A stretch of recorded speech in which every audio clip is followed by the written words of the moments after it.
I know you've heard about empowering leaders and what can you do to grow the business and take these courses to do different things, and we need to empower the teams and all of that. And it seems like everyone's saying that, but I am super excited because we have none other than Vistage Chair Aviva Leebow on today's episode.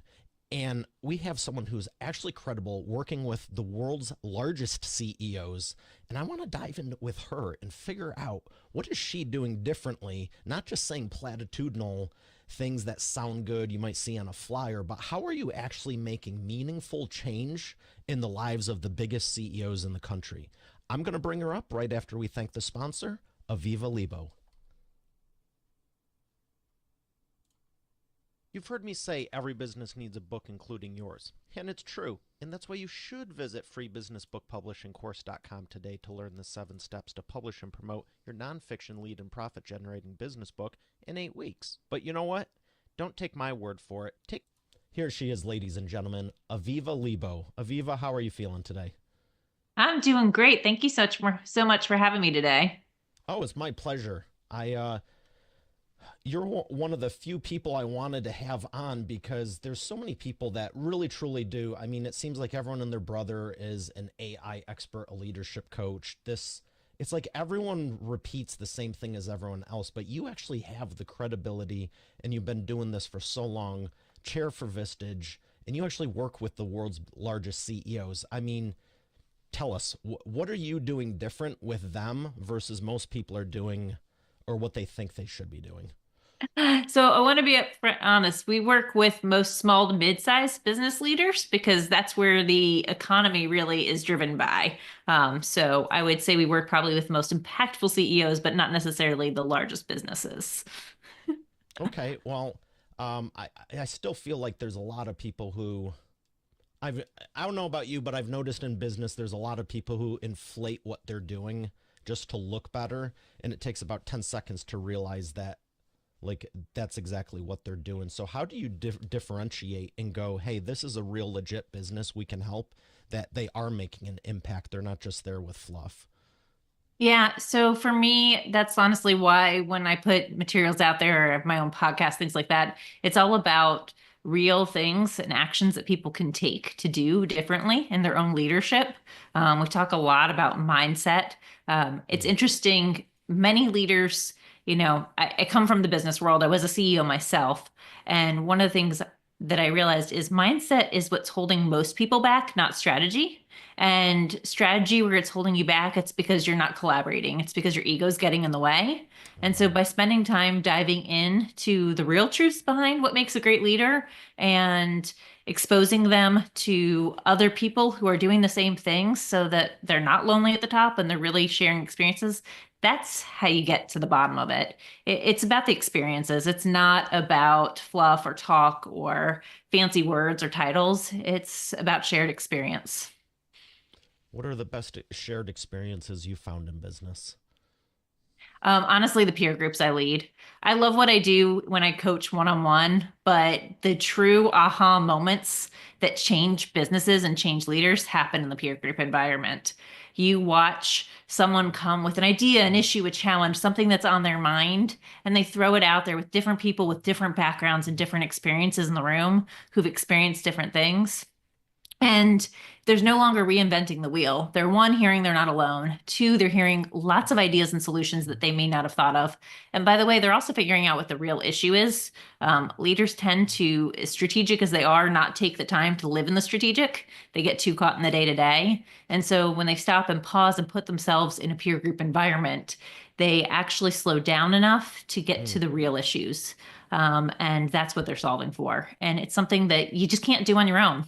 You can't challenge yourself enough with outside thought and thinking to grow and learn and expand the ideas you have for your business. What are some of the biggest issues you see that CEOs having, regardless if it's a small to mid-sized company, larger company? I'm sure there's a through line that you've noticed over the years. Yes. So first of all, talent is one of the number one things. People don't know when to invest, how to invest in talent. They also don't know when to get rid of talent. Um, Mm. and I hate to say that, but people hold on to people who are not a culture fit way too long. I process that issue with members over and over again, whether it be due to loyalty or care, or they helped get me here, but they're not going to get me to the next level. So most challenges, root cause is people or process, but I would say the majority of things that I see people deal with in group tie to people and talent, having the right people in the right seats at the right time. Okay, so what's the answer to that? What's the solution to that? Honestly, it ever evolves. So if you think you have the answer, what helped you today is probably not the solution for the next people challenge you have tomorrow. That's why it's great to have a group you can talk about the specific scenario with. Sometimes it's as simple as actually changing your mindset and belief around the person. If you label someone in a way that they're not going to be successful, they're likely not going to be successful, right? So you're setting them up to fail instead of setting proper expectations, telling them, I believe in you and I really think you can do it. And I can't wait to celebrate you coming back and having finished this project, right? At the same time, there's the tough conversation you must have when that's not the pattern and it's not your mindset and it's happening over and over. So each situation's unique and you really have to dive in to what's happening in that scenario. It's not about some great golden answer that I can give you that's Mm. applicable to everybody. It really depends on the situation and it's usually different every time. I so appreciate the honesty, but that's unfortunate. I was hoping you did have a golden answer for me because I may know of some people right now that could use it. The answer, if you want the golden answer, frankly, it's whether it's Vistage or something else, go find other people who have dealt with similar things and brainstorm with them. Okay. Dive deep into what the issue is, collaborate, and get their feedback because you're going to have that aha moment you can't have on your own. That's how you decide. It's not about one answer as to what to do in any given situation. It's about figuring out the best way to explore the situation and using peers to collaborate with. And it sounds like that could be through some additional training for the team, for the staff, for the employees, whatever the case may be. Mhm. Yeah. So when it's within companies and leadership teams, I highly suggest companies put cohorts together for learning within the company. I also suggest that they invest, especially in their key talent, in peer groups like Vistage offers. For key executives, they have ones for mid-level managers. It's really good to get outside perspectives outside of your company, right? Your company Sure. only knows what it knows and you don't see things that others see from different industries. I'll give a really good example. I have a member who has immense seasonality in her business, just is. And I could tell you she's written that off for years of that's just the way my industry works. So I'm not going to worry about evening out the seasonality. There's nothing I can do about it. So there's months where my revenue tanks and there's months where my revenue is crazy. Um, and you put that in front of a group of people through them doing a presentation about their business, and the others aren't willing to accept that. They challenge that person over and over and going, are you sure?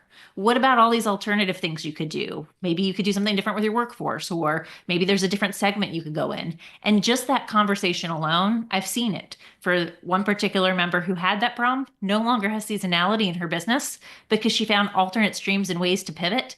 And by the way, had she not joined a group and gotten challenged, that would have never happened because she wrote it off long ago that seasonality exists in my industry.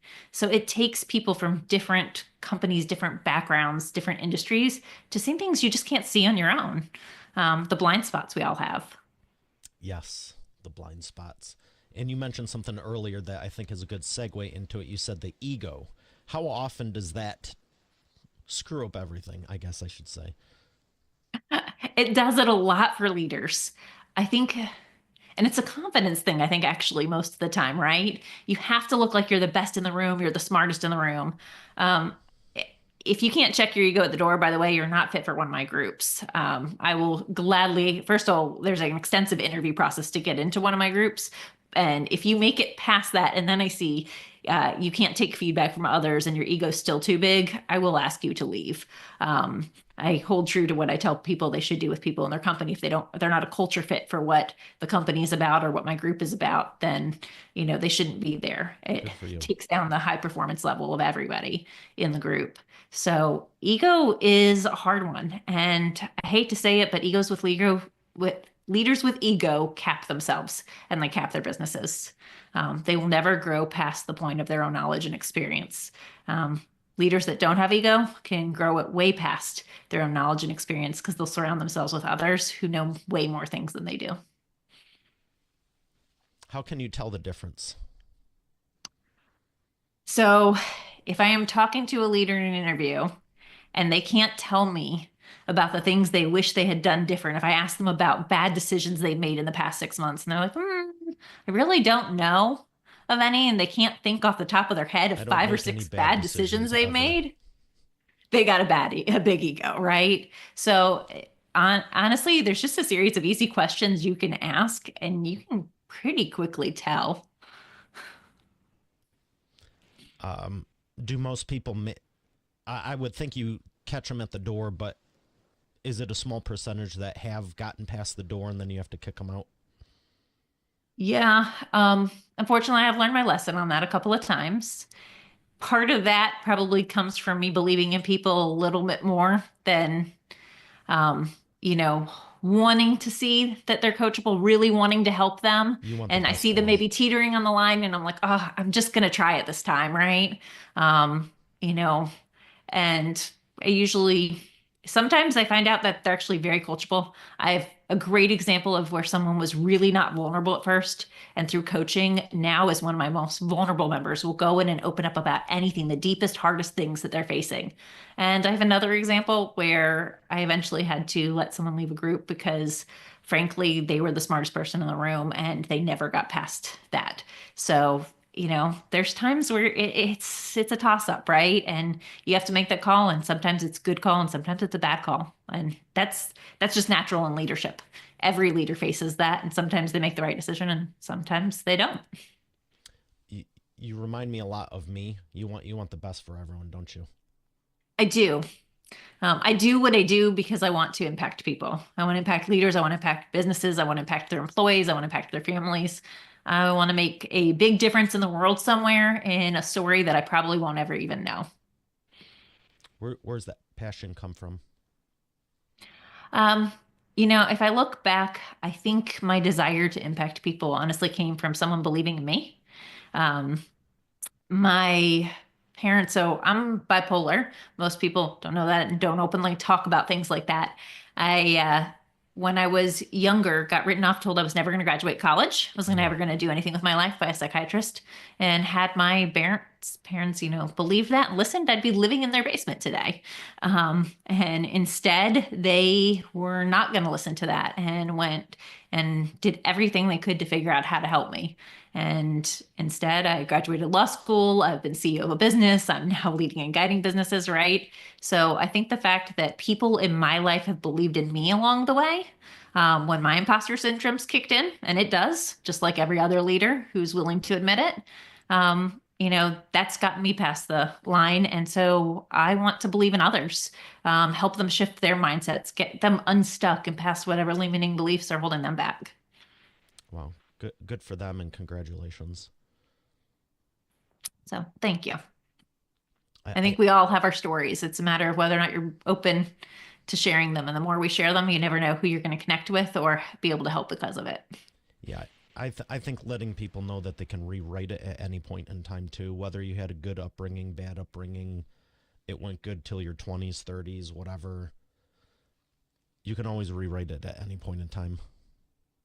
Well, and that's one of the things I love about coaching so much is we all form beliefs in our childhood about how we need to do things or why we need to do things, and they serve us really well.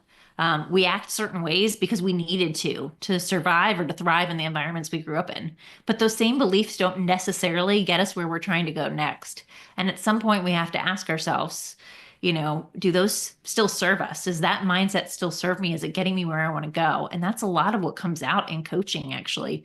When I do one-on-one coaching with people, is you find out things that these behaviors they built in themselves over the years aren't really useful to them anymore.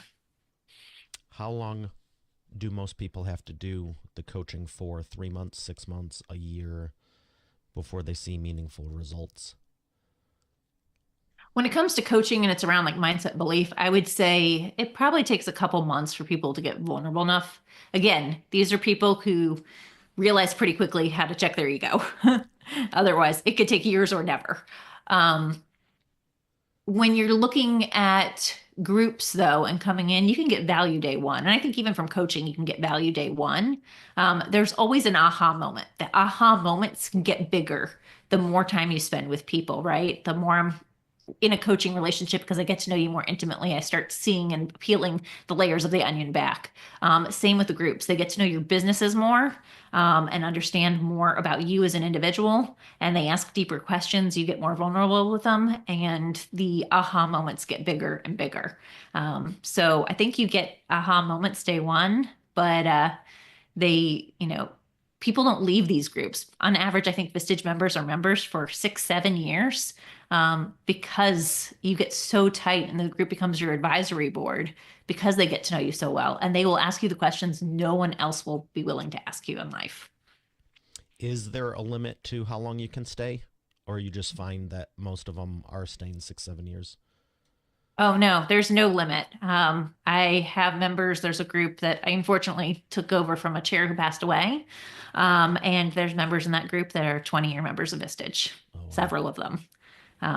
It's changed their life, the stories that they tell about what they got out of being in a group. And from one business to the next, they've sold businesses, they've exited, they've stayed in Vistage for the next business they built. Um, and it's shaped who they are as a leader in the companies that they run. So safe to say they're getting some value out of it. Yeah. I was a member actually for 6 years myself. I only left to do what I'm doing now. So I would have stayed continuously had I not chosen the path of a chair.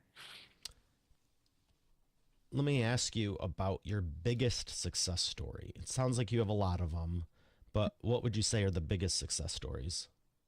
Oh, it's so hard to hone into, and there's so many different types of success stories. Probably the biggest Just business narrow it down to success the top 100. Probably the biggest business success story. And I will go there because I'm guessing most of your listeners want to hear, okay, I do this. What does it do for my business? How did I grow it? I'm a member who started at $2 million, grew her company to $30 million while she was a member of a Vistage group.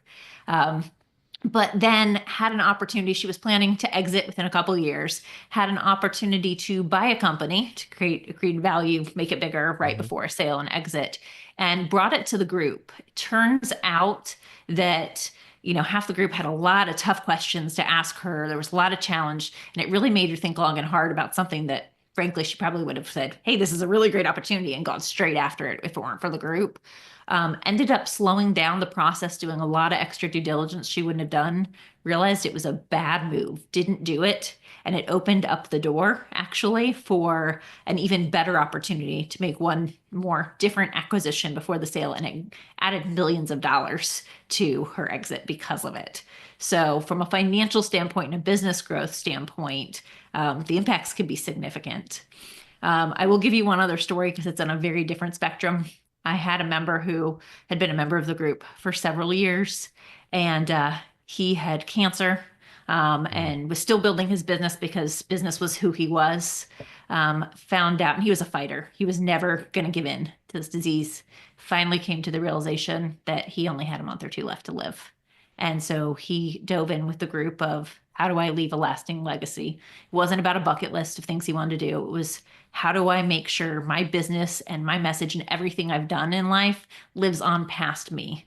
And that was probably the deepest issue we have ever processed in any of my groups. But we helped him build that legacy and make sure that it spread and led that impact he was looking for in the last moments of his life. That's Um, fantastic. so yeah, so it can really spread across the spectrum of the way we impact leaders, their businesses, and their lives. It sounds like a great support group no matter what. Because if someone just needs help with the team, like you're saying, leaving a lasting legacy, I'd say that's way deeper. If we all encounter stuff in business and if you've never encountered it before, I remember when I started off, it's just like, how do I go from here to here? And then you go from A to B, then B to C, C to D. At every level, there's levels. Hmm. So it's like, yeah, I can answer A, B, and C now, but you're now at a new plateau. Not a new plateau, you're at a new level. And if you've never done it before, which you haven't because this is the first time, you're just constantly doing that. Yeah, and that's the reality is we all grow past our own strengths. And so what do we do to get past our knowledge or experience cap to be able to grow past it? And I think the leaders who really scale companies big versus the ones who, kind of stay at whatever size they cap at are the ones who address that. They realize they've got to upskill the team around them. They've got to be constantly challenged. And because they have that willingness to be vulnerable, receive feedback, not reinvent the wheel, not let their ego get in the way, they can scale their companies well beyond their own knowledge cap or experience cap um, because they're smart enough to realize that. It's those who don't, who get in their own way. And honestly, they get to a certain size and that's where they stay. And you see those companies plateau um, until they either recede and die or they eventually sell out at whatever that capped level is. And that's where it went. I appreciate the honesty, but that's kind of sad too because I'm there's people I'm thinking of who I used to look at them going, oh man, they just have, wow, look at their business. But, 10 years later, it's like they've been here for 9 years. Like there's clearly something they're not doing wrong. There's clearly something they're doing wrong because in 2 or 3 years, they went from like zero to a large amount. And then for 9 years, they stayed there. And like you Yeah. said, maybe they're comfortable, maybe they're happy, maybe whatever. But at the same token, it's like, I don't care what level you're at. Why would you want to be stuck at the same level for, more than a couple of years unless you're trying to figure it out? And typically they just need someone or group to help them get unstuck. And that's why you asked me earlier, why do you cross the line and sometimes maybe invest in someone that you see a little too much ego in? It's because sometimes I see that spark and that possibility in them that maybe I can help them get past that stuck. And I want to see, I may be really believing with their company or what it does. It's really inspiring to me. And I'm like, huh, how do I help them get that scale and that growth? And maybe, just maybe, I can work with them or the group can work with them and get through to them in a way that I'm not sure whether or not we can, right? So you take that chance. Yeah, there's so many good people out there, and I think they do want the best for people. But I heard long ago, we don't have any business problems. We have personal problems that show up in business. Hmm. I'm like, oh, that hits. Yeah, it's all about people. At the end of the day, the core root of everything we deal with is people, whether it's your employees, your customers, right? So business challenges all tie into people issues. And so, that's how you have to look at it and think about it, really. You had mentioned some of them also grow the teams. Is the company's growing the most? Do they do these three things with the teams constantly? I mean, I would think all companies want to reinvest in the team. I know not all do, but what if you have people that you're reinvesting in them, but they don't appreciate the training? So with what you're investing in them. So that's a question that you need to think through. Do they fit your culture? If your culture is one of investing in people and yet they're not taking advantage, they may not be a culture fit. Um, you asked me what the things are. So it is investing in people. It's leadership development. It's giving them the opportunities to grow. That's why I love Vistage so much. Even though I don't have every possible group type there are group types for leaders at all levels, right? Even to high potential team members that are going to be leaders someday. They have that peer group environment and that makeup for all of those different, stages along your career.